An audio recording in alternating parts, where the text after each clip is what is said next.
मेरे पत्नी को कई दिनों से कान में बहुत दर्द हो रहा था और वो ठीक नहीं हो रहा था।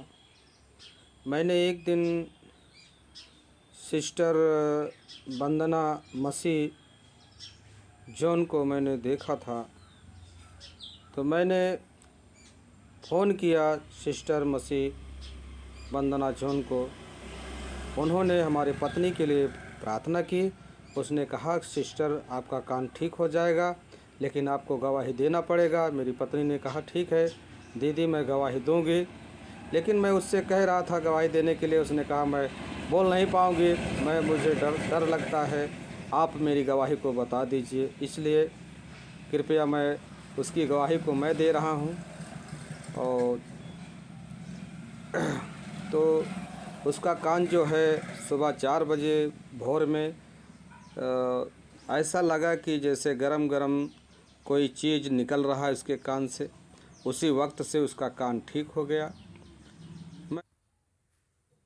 Praise the Lord, hallelujah. परमेश्वर का धन्यवाद हो, परमेश्वर की महिमा हो। एक बार फिर से आप सभी को मेरा परमेश्वर यीशु मसीह की तरफ से जय मसीह की। हालेलुया। प्रियो, मैं आपको बताना चाहती हूँ, आज के युग में विश्वासी बनना बहुत आसान है, पर विश्वास योग्य ठहरना बहुत मुश्किल। विश्वासी आते हैं और लाभ उठाते हैं और चले जाते हैं। विश्वासी ने विश्वास भी इसलिए किया है कि वो लाभ उठाएं और चले जाएं। हमारा यह काम हो जाए, हमारा वो काम बन जाए, हमारा ये इंतजाम हो जाए, और फिर वो नहीं जानते यीशु मसीह कौन है, क्या है।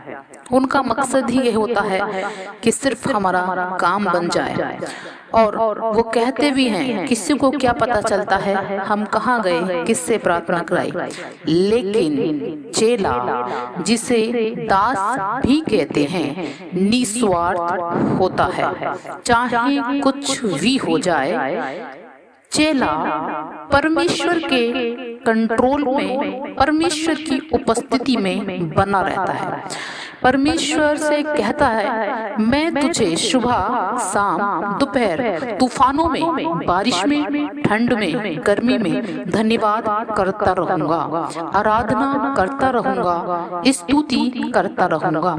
प्रियो, आप सब जानते हैं, जब किसी की शादी होती है तब एक बात रखी जाती है जो दूल्हा दुल्हन दोनों मान लेते हैं, और वो बात यही है। दूल्हा भी कहता है, दुल्हन भी कहती है कि मैं दुख में, सुख में, बीमारी में, चंगाई में, भलाई में, गरीबी में, उन्नति में, निचाई में, ऊंचाई में तुम्हारे साथ बना रहूंगा, रहूंगी, जिसे कहते हैं कमिटमेंट। हालेलुया। न जाने कितने विश्वासी ऐसे हैं जो फॉलोवर हैं, सिर्फ फॉलोवर। जब मन किया तब यीशु मसीह की बातों को फॉलो कर लिया, और जब मन किया तब अनफॉलो कर दिया। लेकिन दास, चेला ऐसा नहीं करता है। वो डिसिपल होता है, उसे पता होता है मेरे साथ किसी ने कमिटमेंट किया है। जितने भी चेले थे वो फॉलोवर्स नहीं थे, वो डिसिपल थे, वो शिष्य थे। वो एक जनता में गिने नहीं गए, वो शिष्यों में गिने गए, क्योंकि शिष्य हर हाल में अपने स्वामी के अधीन होता है। आमीन, हालेलुया। बाइबल हमें ऐसा बताती है, प्रेरितों के काम 16 अध्याय 25 पद में, पौलुस और सिलास आधी रात में प्रभु के भजन गा रहे थे। घायल थे पर भजन गा रहे थे। प्रियो, मैं आपसे पूछना चाहती हूँ कि उनका भजन गाना कितनों के जीवन को बदल गया, और उनके उनके बंधन भी खोल गया, क्योंकि जब आप स्तुति करते हैं, आराधना करते हैं, भजन गाते हैं, तब परमेश्वर आपको छोड़ नहीं सकता। बाइबल ऐसा बताती है, जब वो भजन गा रहे थे तब जेल की नींवें हिल गई, तूफान आ गया, बंधन टूट गए, परिस्थितियां बदल गई। प्रियो, मैं आपको बताना चाहती हूँ कि जब आप परमेश्वर में आते हैं, परमेश्वर को जानते हैं, तब आप परमेश्वर में कमिटमेंट हो जाते हैं, आप उसके साथ में प्रतिस्पर्ध हो जाते हैं, एक मन हो जाते हैं, एक आत्मा हो जाते हैं। प्रियो, बहुत से ऐसे आते हैं जो सिर्फ भीड़ को देखकर आते हैं, सिर्फ अपने काम को कराने के लिए आते हैं। उनके जैसा ना बनो, संसार के सदृश्य ना बनो, अपने खुदा को देखो, अपने यीशु को देखो और उसी के डिसिपल बनो, उसके शिष्य बनो, दास बनो, स्वामी बनो। क्योंकि जब यीशु मसीह इस दुनिया में थे तो उन्होंने 5 रोटी 2 मछली से बड़ी भीड़ को खिलाया था। कई बार 5000 लिखा हुआ है, कई बार लाखों में लिखा हुआ है, लेकिन जब यीशु मसीह क्रूस पर अपने आप को कुर्बान करने पर थे तो वहाँ कितने लोग खड़े थे? मुश्किल से 10-12 लोग थे जो उनके चेले थे, वो भी पूरे नहीं थे वहाँ, और 2-3 स्त्रियां थीं। लेकिन जो भीड़ उनके साथ थी वो वहाँ पर नजर नहीं आई। आज यही भीड़, न जाने कितनी ऐसी भीड़ है जो चर्चों में भरी हुई है, लेकिन वो खुदा के साथ में खड़ी हुई नहीं है। तो प्रियो, मेरी आपसे ये निवेदन है कि यदि आप उसके शिष्य बनते हैं, उसके डिसिपल में रहते हैं, उसके कंट्रोल में रहते हैं, उसकी उपस्थिति में रहते हैं, तब परमेश्वर आपको और मुझे छोड़ नहीं सकता। जब पौलुस और सिलास घायल थे, घायल अवस्था में परमेश्वर का भजन गा रहे थे, तब परमेश्वर ने तूफान ला दिया, नींवें हिला दी, बंधन तोड़ दिए। मेरे प्रियो, आपसे यही निवेदन है कि आपको किसी से प्रार्थना करवाने की जरूरत भी नहीं होगी। जब आप परिस्थिति में भी घुटने टेकेंगे, उसकी स्तुति सिताइश करेंगे, तब स्वयं परमेश्वर आपके बंधनों को तोड़ देंगे। कब तक आप दूसरों से प्रार्थना करवाते रहेंगे?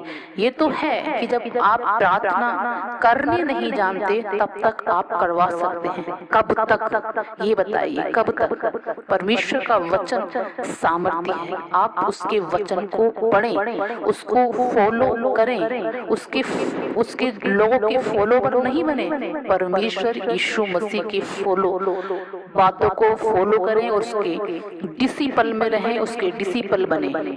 मेरी आपसे ये रिक्वेस्ट है कि लोगों को सदृश्य ना बने, लोगों के जैसे ना बने, परंतु अपने पिता यीशु की चाल पर चलें। आपकी परिस्थितियां स्वयं बदल जाएंगी, क्योंकि जब आप अपने मन से इबादत करते हैं तब परमेश्वर का आत्मा आप पर ठहर जाता है। परमेश्वर ने कहा, मैं तुझे कभी न छोड़ूंगा, मैं तुझे कभी न त्यागूंगा। कब?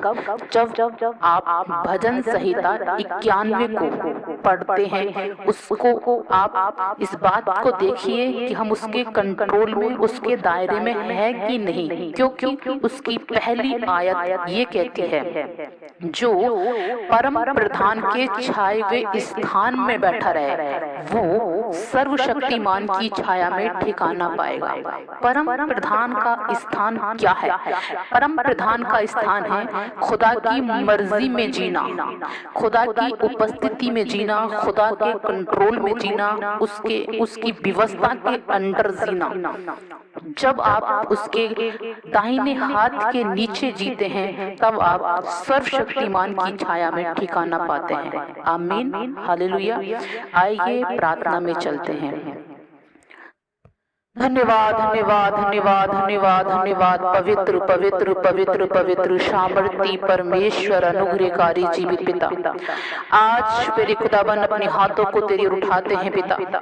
हाँ मेरे प्रभु, मेरे यहोवा परमेश्वर, आज हर एक विश्वासी है, क्योंकि तेरा वचन कहता है जब तू ये विश्वास करता है यीशु मेरे लिए इस दुनिया में आया, मेरे लिए मारा गया, गाड़ा गया, क्रूस पे चढ़ाया, तब तू उद्धार पाता है और तू विश्वासी ठहरता है। प्रभु आज हर एक विश्वासी है, परंतु विश्वास योग्य बहुत कम है। आज हमारी तुझसे प्रार्थना है पिता कि हमारे लोगों को तू विश्वास योग्य बना दे। हाँ मेरे प्रभु, तूने 5 रोटी 2 मछली से बड़ी भीड़ को खिलाया था, लेकिन जब तू क्रूस पे चढ़ा तो मेरे खुदाबंद, मेरे परमेश्वर, मेरे खुदा, तेरे साथ में बहुत कम खड़े थे पिता। हम तुझसे प्रार्थना करते हैं मेरे प्रभु, उस भीड़ में हमें मेरे परमेश्वर इकट्ठा न कर जो सिर्फ खा के चली जाए। हम उस भीड़ में इकट्ठा होते हैं कि हर हाल में तेरे साथ में ठहर जाएं। अब्बा तू हमें सामर्थ्य, शक्ति दे, बल दे।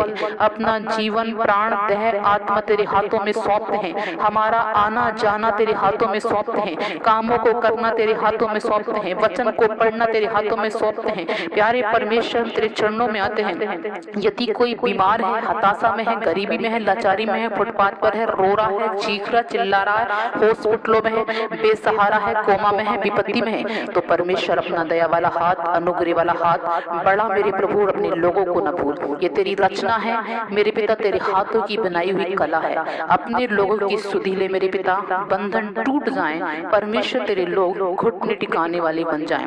अब्बा हम आपका धन्यवाद करते हैं प्यारे परमेश्वर, सही मार्ग पर ले चल, सही उपस्थिति में ले चल प्यारे परमेश्वर, सही स्थान में ले चल मेरे पिता। तेरा धन्यवाद हो मेरे प्रभु, तेरा धन्यवाद हो पिता परमेश्वर। सारा सम्मान तुझे देते हैं, सारी महिमा तुझे देते हैं, सारा गौरव तुझे देते हैं। इस प्रार्थना को अपने उद्धार करता इकलौते पुत्र यीशु मसीह नासरी के नाम से पिता परमेश्वर से मांगते हैं, आमीन।